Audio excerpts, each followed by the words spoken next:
제목은 굿 뉴스입니다. 그렇습니다. 그 굿 뉴스, 좋은 소식, 그리고 또 다른 말로 복음입니다. 예수님을 중심으로 하는 성경 이야기가 가장 우리에게는 좋은 소식입니다. 여러분들에게는 어떠신가요? 그렇게 생각되십니까? 성경 말씀을 가장 좋은 소식이라고 여기십니까? 그래서 우리는 성경책을 가장 소중한 책이라고 여깁니다. 그렇지 않으면 저희가 성경책을 굳이 읽을 필요는 없을 것입니다. 사도 바울은 예수님에 대한 이 좋은 소식, 복음을 로마에 있는 사람들에게 전하기 원했습니다. 그래서 오늘 본문인 로마서를 기록했습니다. 엄밀히 말하면 로마서는 편지입니다. 그런데 이 편지를 받은 사람들은 예수님을 전혀 모르는 사람들이 아니었습니다. 오늘 본문 8절 보면은 이미 그들은 신앙생활을 하고 있는 사람들이었습니다. 또 그들이 신앙생활을 아주 잘해서 그들의 좋은 믿음이 소문이 날 정도였습니다.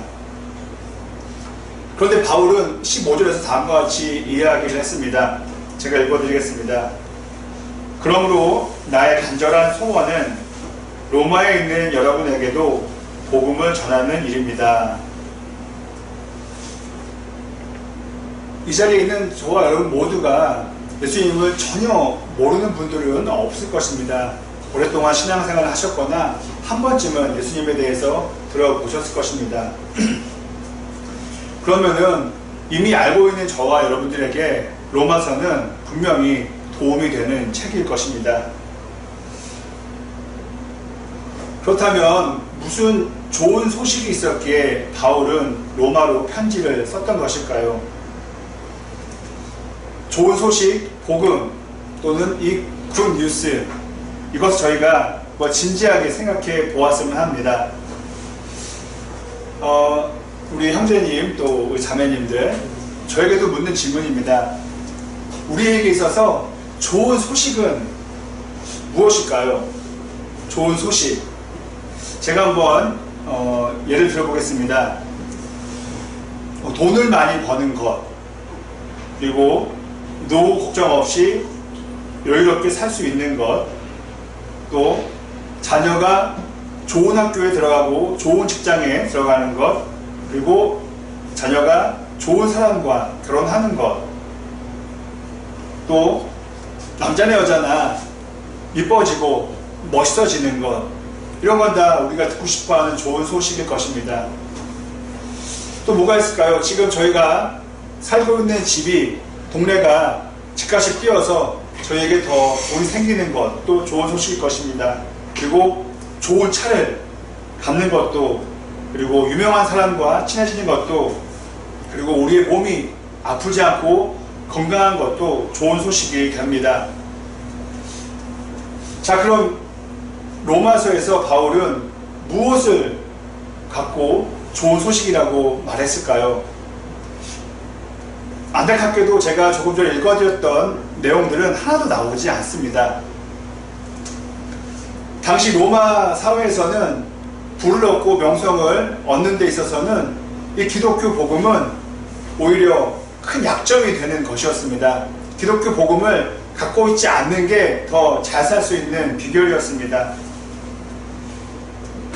역사를 보면은 언젠가부터 로마 이 정부가 기독교를 인정해서 사람들이 마음 편히 하나님을 믿었지만은 그 전까지는 숨어서 예수님을 믿어야만 했습니다.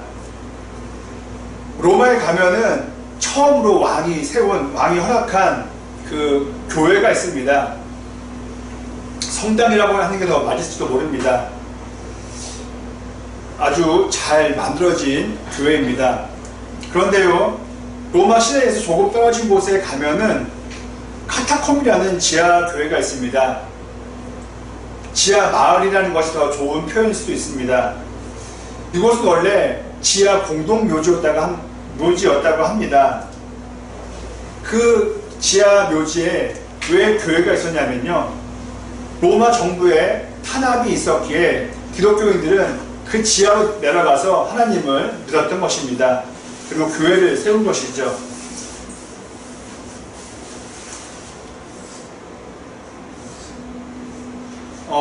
다음에 한번 여러분들이 가시면은 꼭 카타콤을 방문해 보셨으면 합니다. 그곳을 가면요, 미로처럼 되어 있고요, 상당히 거대합니다. 뭔가가 이상합니다. 우리의 생각으로라면은 복음, 하나님을 믿어서 우리가 신앙생활을 하게 되면은 우리가 뭔가 일이 잘 풀리고 돈도 생기고, 그래서 결국에는 로마 황제 앞에까지 갈 수 있는 기회가 되어야만 하는데, 반대로 로마 기독교인들은, 초기 기독교인들은 오히려 지하 무덤으로 내려갔다는 것입니다. 여기서 분명한 것은 로마서에 기록된 복음과 지금 우리가 원하는, 그리고 듣고 싶어하는 복음과 차이가 있다는 것입니다. 여러분, 로마서에 기록된 복음이 진짜일까요? 아니면은 저와 여러분들이 듣고 싶어하는, 원하는 복음이 진짜일까요? 정답은 성경이지 우리의 소망과 우리의 바람은 아닐 것입니다. 성경이 진짜이지 제 견해가 진짜일 수는 없습니다. 자, 그럼 여러분, 복음의 핵심은 무엇일까요? 그 로마 시대에 하나님을 믿으려고 지하 무덤까지 내려갔던 사람들, 그들이 붙잡았던 복음은 무엇일까요? 오늘 본문 16절에는 다음과 같이 나와 있습니다. 제가 읽어드리겠습니다. 이 복음은 유대 사람을 비롯하여 그리스 사람에 이르기까지 모든 믿는 사람을 구원하는 하나님의 능력입니다. 라고 나와 있습니다. 하나님을 믿는 사람들을 구원하는 능력이라고 말해주고 있습니다.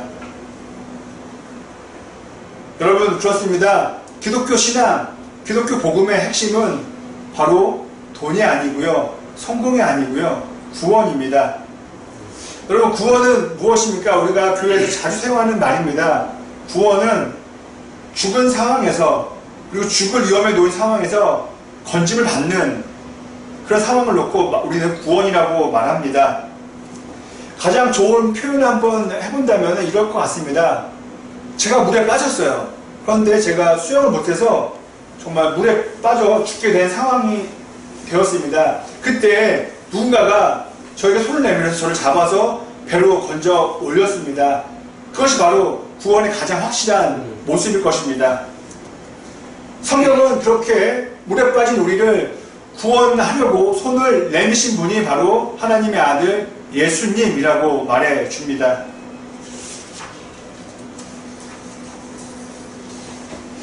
성경을 보면은 여러분, 예수님의 구원은 이 땅에서 일어났습니다. 그러니까 구원은 죽음 이후에 영생을 얻는 것이라고 말하고 있지만은, 물론 그것도 맞지만은 이 땅에서 구원은 있습니다. 그것은 바로 상황이 역전되는 것이죠. 예수님께서는 아픈 사람을요 고쳐주었습니다. 그리고 배고픈 사람들에게 먹을 것을 나누어 주었습니다. 그리고 마음이 아파서 힘들어하는 사람들을 위로해 주었습니다. 다 구원이죠. 그런데 여러분, 지금 말씀드린 것, 병에서 낫게 된 것, 마음이 치유된 것, 또 배고픔이 사라진 것, 이것은요 예수님이 아니어도 의사나 요리사 이런 분들도 해줄 수 있는 구원입니다. 그러나 그 누구도 할 수 없는 구원이 있습니다. 그것은 바로 죽음 이후에 맞이하게 될 영원한 시간입니다. 다음 세상에서의 구원, 우리가 쉽게 잘 알고 있는 지옥에서 천국으로 가는 것을 우리는 구원이라고 말합니다. 예수님께서는 저와 여러분들을 구원해 주시기 위해 십자가에서 피 흘려 죽으셨습니다.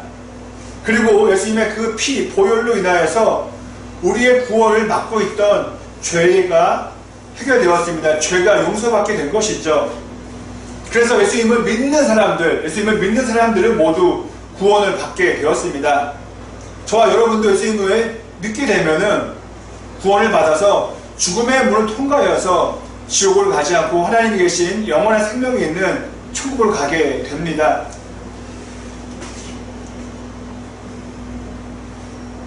만일 저와 여러분들이 성경을 읽어도 큰 감동이 없어요. 그리고 정말 성경의 가장 정말 귀한 내용, 다 귀하지만 정말 기독교를 가장 잘 설명해주는 로마서를 읽어도 큰 감동이 없다면은 왜 그럴까요, 여러분? 성경이 어려워서도 그럴 수 있겠지만은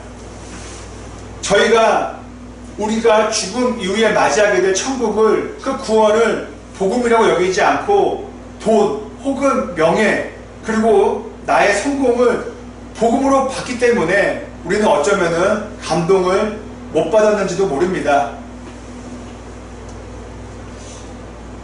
여러분, 많이 성경책이 아닌 우리 은행 계좌에서 숫자가 많아진 것을 보면은 그때 감동이 우리는 될 때가 있습니다. 그것만이 우리에게 감동이 된다면은 우리는 기독교 복음에 대해서 잘못 알고 있다고 우리는 말할 수 있는 것이죠. 물론 하나님을 믿는 자들에게 하나님께서는 돈도 명예도 성공도 선물로 주십니다. 구약 성서를 보면은 그러한 내용들이 잘 나와 있죠. 그러나 하나님께 그러한 선물을 받은 사람들이 돈이나 명예와 성공만을 추구하지 않고 그들은 그것들보다 하나님을 더욱더 사랑했었습니다. 그리고 하나님을 위해서라면은 그 받은 선물들을 포기할 수도 있는 사람들이었던 것이죠. 결론을 말하면 이것입니다. 그들에게는 돈과 명예와 성공이 없었어도 하나님을 끝까지 잘 믿을 수 있는 신앙인들이었다는 것입니다. 바울은 오늘 본문 16절에서 다음과 같이 이야기했습니다. 제가 읽어드리겠습니다. 나는 복음을 부끄러워하지 않습니다. 이거죠. 저는요, 교회 다니는 것을 부끄러워하지 않아요. 저는 성경책을 들고 다니는 것을 부끄러워하지 않아요. 이것입니다. 저는 사람들이 있는 자리에서 식사 기도하는 것을 부끄러워하지 않아요. 이것을 우리는 이해할 수 있는 것이죠. 여러분 어떻습니까? 교회 다니는 것이, 예수님 믿는 것이 자랑스러우십니까? 아니면 좀 불편하십니까? 제가 잠깐 있었던 유럽에서는 이런 얘기가 있었습니다. 젊은 사람들이 교회를 무지 안 다닙니다. 그 유럽의 분위기는 뭐 다 똑같다고 할 수 없지만은 이런 분위기가 있다고 합니다. 너 교회 다녀? 이렇게 마음이 나약해? 이렇게 잘 세상 지식을 모르니? 이렇게 비아냥을 받는다는 것입니다. 그래서 젊은 사람들이 더욱더 교회를 안 다닌다고 합니다.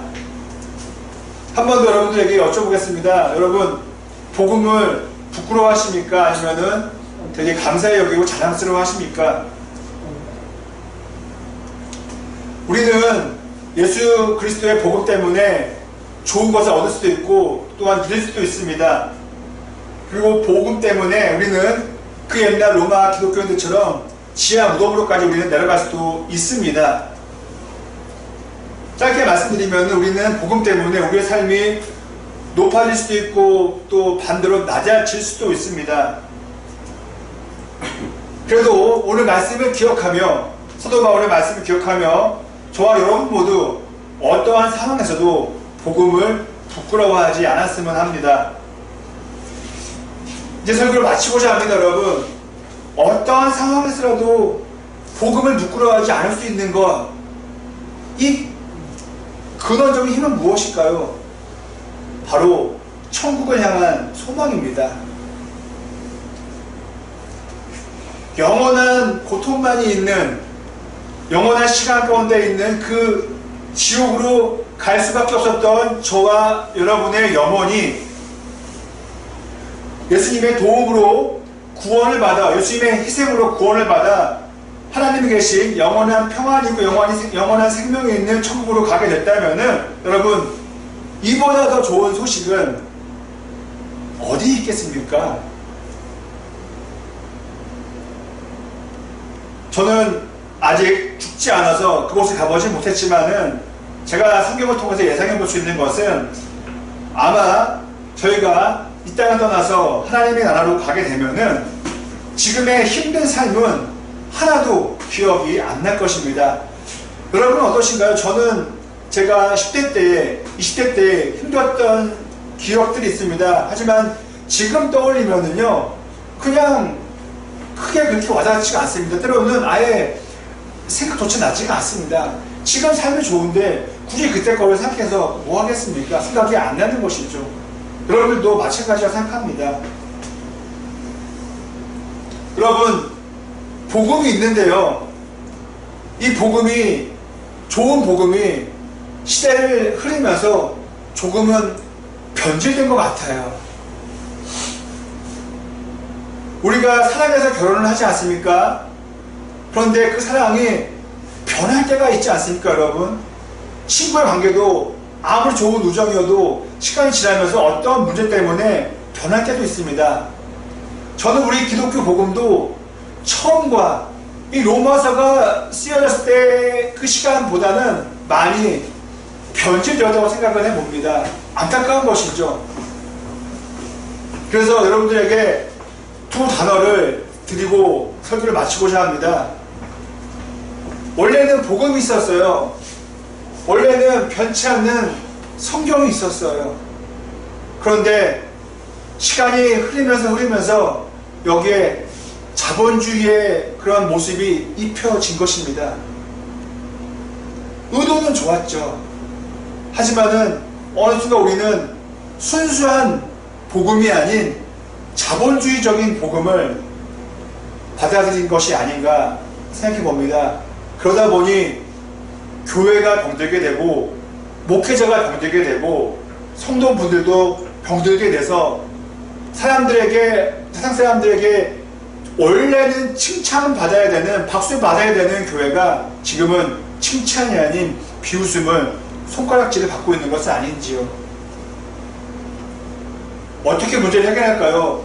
어떻게 하면은 자본주의적인, 상업적인, 성공주의적인 복음을 우리는 벗어나게 할 수 있을까요? 그것은 성경 안에서 우리는 답을 찾아야 합니다. 뭐냐 하면 우리는 성경적인 복음으로 돌아가야 되고 우리의 신앙이 성경적인 복음에서 우리는 세워져야 하는 것입니다. 부디 여러분들이 오늘 말씀을 통해서 다 잊어도 한 단어, 천국 소망만을 꼭 기억하셨으면 합니다. 그리고 그 천국 소망이 우리의 삶을 지탱하는 중요한 신앙의 뿌리가 되었으면 합니다.